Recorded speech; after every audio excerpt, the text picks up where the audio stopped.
The following is a presentation of Got Questions Ministries. Who was Melchizedek? Melchizedek, whose name means King of Righteousness, was a king of Salem, or Jerusalem, and priest of the Most High God.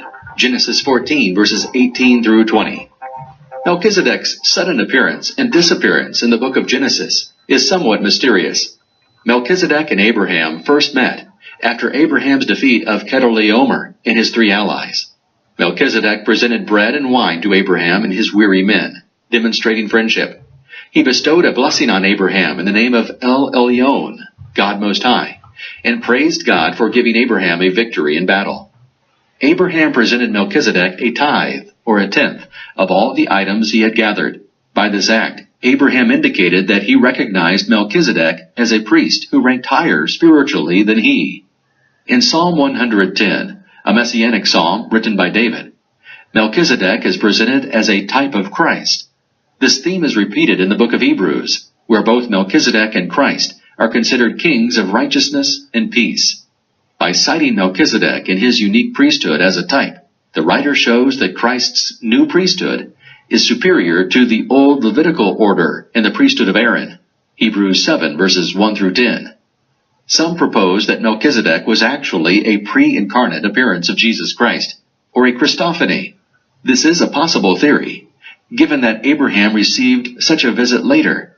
Consider Genesis 17, where Abraham saw and spoke with the Lord, El Shaddai, in the form of a man.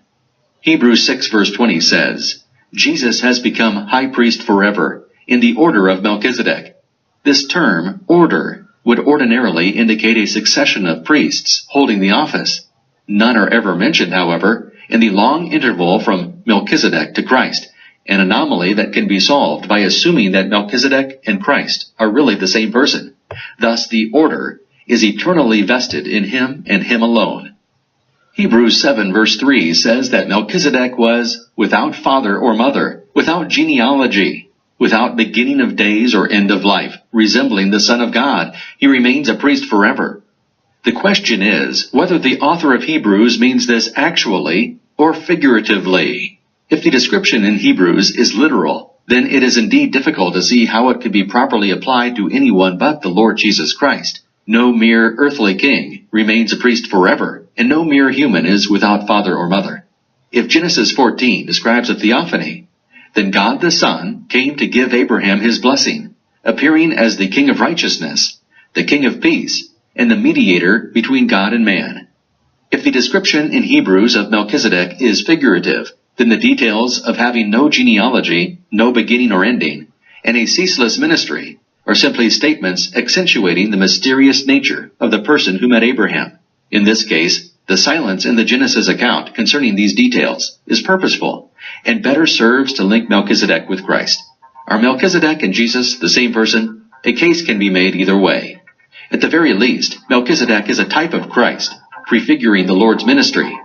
But it is also possible that Abraham, after his weary battle, met and gave honor to the Lord Jesus himself.